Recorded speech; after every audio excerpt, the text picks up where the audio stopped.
ನಮಸ್ತೆ ವೀಕ್ಷಕರೇ, maths class SJ YouTube ಚಾನಲ್ಗೆ ಸ್ವಾಗತ. ನಾನು ನಿಮ್ಮ ಶಿವಯೋಗಿ.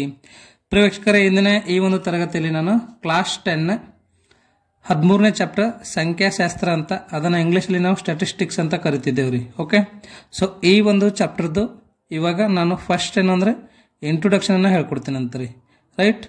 ಸೊ ಇದಕ್ಕಿಂತ ಮುಂಚಿನ ವಿಡಿಯೋಲಿ ನಾನು ಆಲ್ರೆಡಿ SSLCದು 2 ಚಾಪ್ಟರ್ಸ್ಗಳನ್ನು ಕವರ್ ಮಾಡಿದ್ದೀನಿ. ಒಂದೇದೇನು ಅಂತಂದರೆ ನಿರ್ದೇಶಾಂಕ ರೇಖಾಗಣಿತ ಕವರ್ ಮಾಡಿದ್ದೀನಿ ನೋಡ್ರಿ. ಓಕೆ, ಇದನ್ನೇನಂತ ಕರಿತಿದ್ದೇವೆ ಅಂತಂದ್ರೆ ನಾವು ಕೋಆರ್ಡಿನೇಟ್ ಜಿಯೋಮೆಟ್ರಿ ಅಂತ ಕರಿತಿದ್ದೆ. ಇದೊಂದು ಕವರ್ ಮಾಡಿದ್ದೀನಿ, ಅಂದರೆ ಇದೊಂದು ಹೇಳ್ಕೊಟ್ಟಿದ್ದೀನಿ. ಮತ್ತು ಇನ್ನೊಂದು ಯಾವ ಚಾಪ್ಟರ್ ಹೇಳಿದ್ದೀನಿ ಅಂತಂದರೆ ವರ್ಗ ಸಮೀಕರಣಗಳು ಹೇಳ್ಕೊಟ್ಟಿದ್ದೀನಿ ನೋಡ್ರಿ. ಇನ್ನೊಂದು ಯಾವುದು ವರ್ಗ ಸಮೀಕರಣ, ಇದನ್ನು ಇಂಗ್ಲೀಷಲ್ಲಿ ನಾವು ಕ್ವಾಡ್ರಾಟಿಕ್ ಇಕ್ವೇಷನ್ ಅಂತ ಕರಿತಿದ್ದೇವೆ. ಆಲ್ರೆಡಿ 2 ಚಾಪ್ಟರ್ನ ಹೇಳ್ಕೊಟ್ಟಿದ್ದೀನಿ.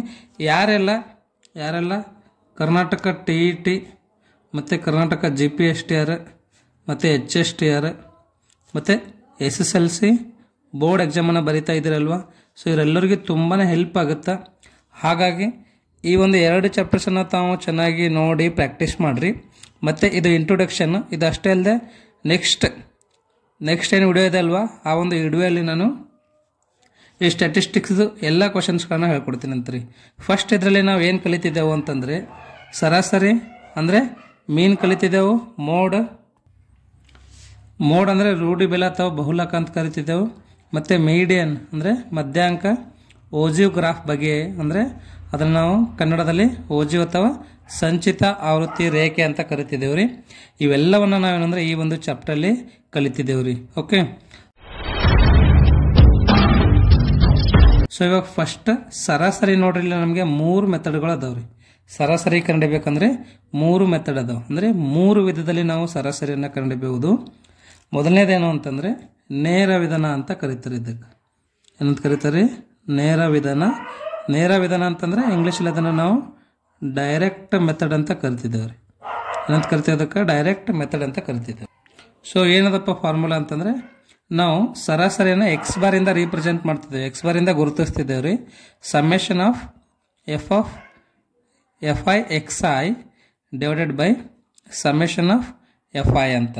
ಇದರ ಅರ್ಥ ಏನಂತಂದರೆ ಇದು ಸಮೇಷನ್ ಅಂದರೆ ಒಟ್ಟು ಅಂತಂದಂಗೆ, F ಅಂದರೆ ಫ್ರೀಕ್ವೆನ್ಸಿ ಅಥವಾ ಆವೃತ್ತಿ ಅಂತ ಕರಿತಿದ್ದೇವೆ ರೀ.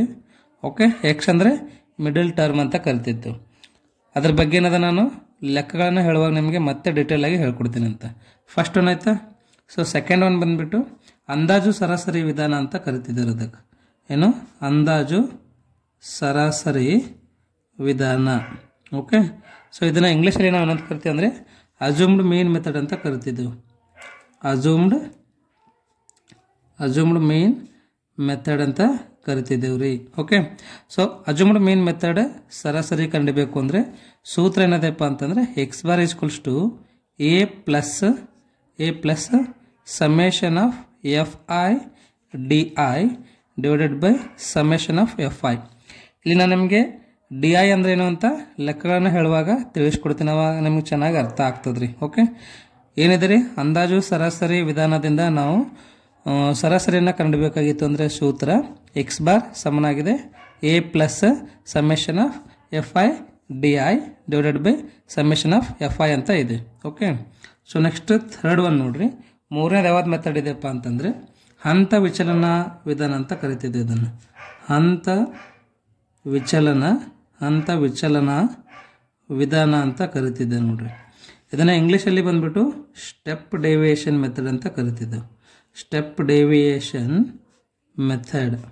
ಓಕೆ, ಸೊ ಇಲ್ಲಿ 3 ವಿಧಾನಗಳದಾವ ಅಂತ ಹೇಳಿದಿನಲ್ವಾ. ಯಾವುದ್ಯಾವುದು ಅಂತಂದರೆ ಒಂದನೇದು ನೇರ ವಿಧಾನ, ಅಂದಾಜು, ಹಂತ ವಿಚಲನ ವಿಧಾನ ಅಂತ. ಸೊ ಸರಾಸರಿ ಸಮನಾಗಿದೆ, ಸೂತ್ರ ನೋಡ್ರಿ, A plus summation of Fi ui divided by summation of Fi ಅಂತ. ಓಕೆ, ಗುಣಿಲೆ H ಬರ್ತದೆ ರೀ.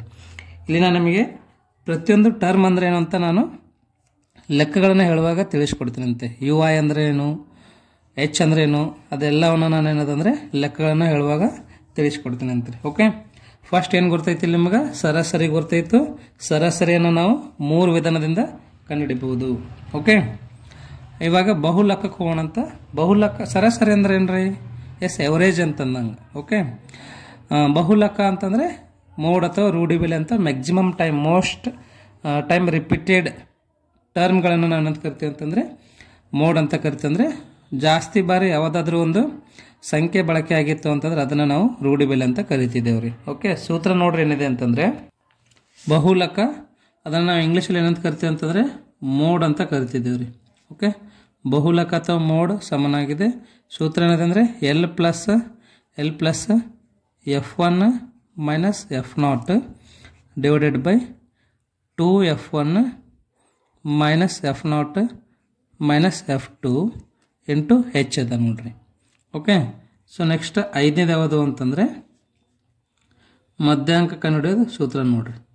ಮಧ್ಯಾಂಕ, ಇದನ್ನು ನಾವು ಇಂಗ್ಲೀಷಲ್ಲಿ ಏನಂತ ಕರಿತೀವಿ ಅಂದರೆ ಮೀಡಿಯನ್ ಅಂತ ಕರಿತಿದ್ದೀವಿ ರೀ. ಮೀಡಿಯನ್ ಈಕ್ವಲ್ ಟು ಸೂತ್ರ ಏನದ ರೀ, ಎಲ್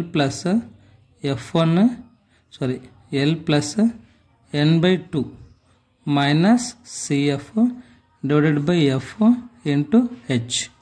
ಓಕೆ, ಇದಾದ ಮೂಲಕ ಇನ್ನೊಂದು ಸೂತ್ರ ಬರ್ತದೆ ರೀ. ಯಾವುದಪ್ಪ ಅಂತಂದರೆ 3 ಮಧ್ಯಾಂಕ ಸಮನಾಗಿದೆ.